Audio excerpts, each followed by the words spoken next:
advocate, the women's cause, the cause of Africans. The late writer left specific instructions before her death. He told us that when she passed on, she shouldn't be preserved for over 6 weeks.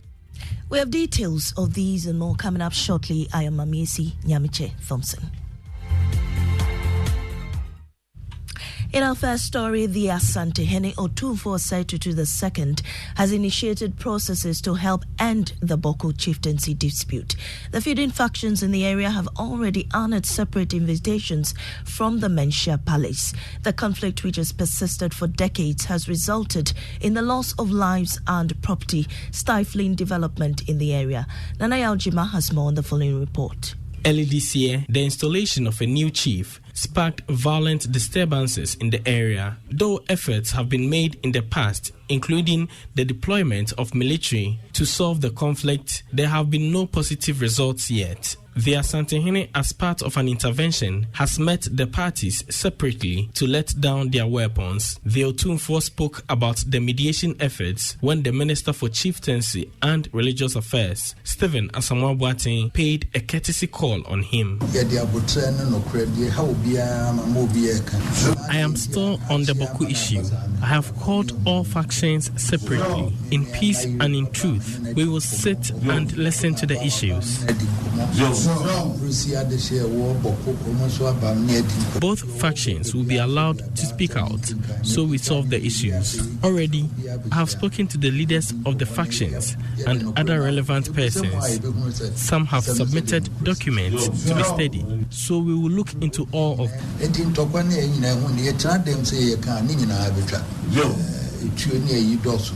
We will all sit in one room and solve the issues.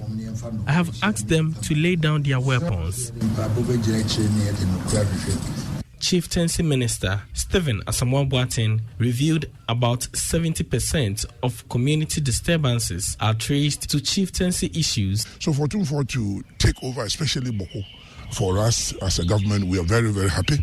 The president has given the go-ahead, and I have also been supportive. And for today, publicly, has even told us how he's met the factions. And at some of the meetings, he will call me to witness what's going on. But we leave it to him.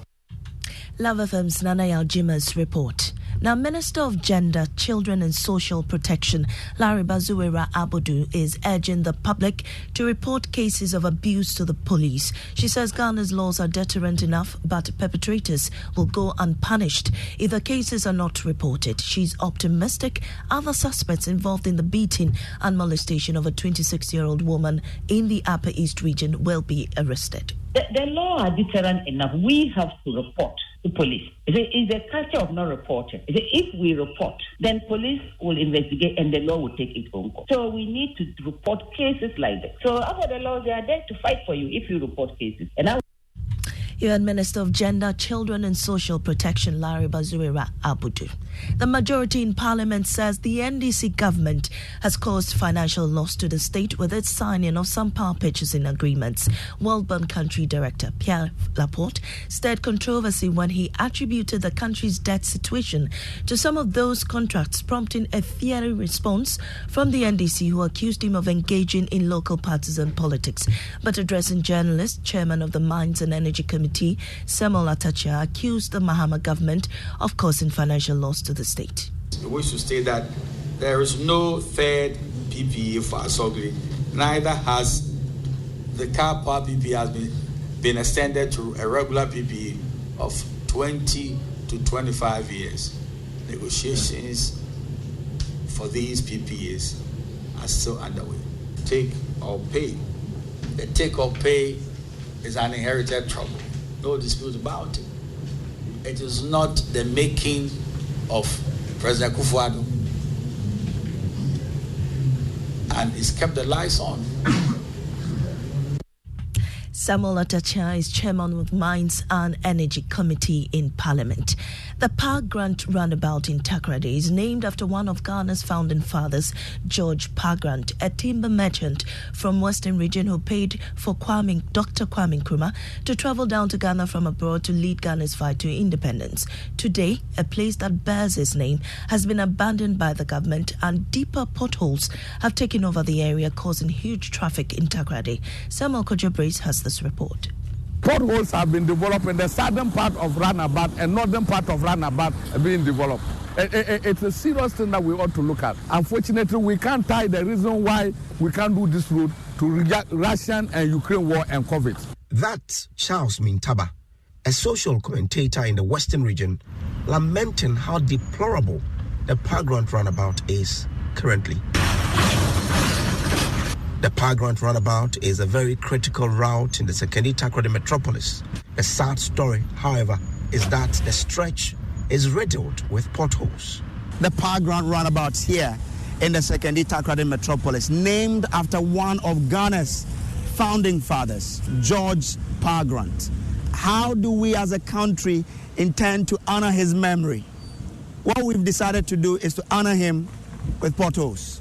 Several potholes surround this roundabout. Charles Mintaba is not happy. So let's assume that Park Grant was seated here alive. Will we allow this road to deteriorate to this state?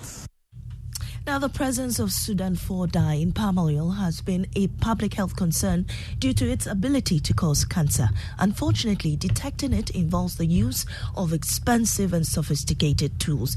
What if you can simply use a mobile phone to detect the presence of this dye? That's what a research associate with the Responsible Artificial Intelligence Lab, KNUST, has done. Love FM's Kwesi Debra caught up with the developer Andrew Tang at the Africa AI Conference 2023 in Kigali, Rwanda. In recent times, palm oil has been adulterated with Sudan 4 dye, other oils and sorghum leaf. Andrews built his AI-powered model using pure palm oil and various forms of adulterated palm oil. When the mobile app takes picture of the palm oil, is able to tell whether the palm oil has been adulterated or not. Cameroon, Tanzania, these plenty African countries have recorded plenty incidents of adulterated palm oil. Usually, it takes longer for them to trace to even get the person. So usually when there's a food recall, then they can be able to trace and then find out that there's an adulteration. So you see, there's a recall. What if somebody could detect it at that moment? What if the consumer, as you go to buy this oil, you could just probably take an image of the palm oil and detect it. So we realized that for the consumer's sake, using images, we feed the model with image data, it will figure out the rest. Reporting for Joy News, Kwesi Debra. Now, President Akufo-Addo Dankwa has eulogized the late Amata Edu for her tremendous contributions to Ghana and Africa's development. He described the renowned playwright and poet as a big Ghanaian and one of the outstanding writers of her generation.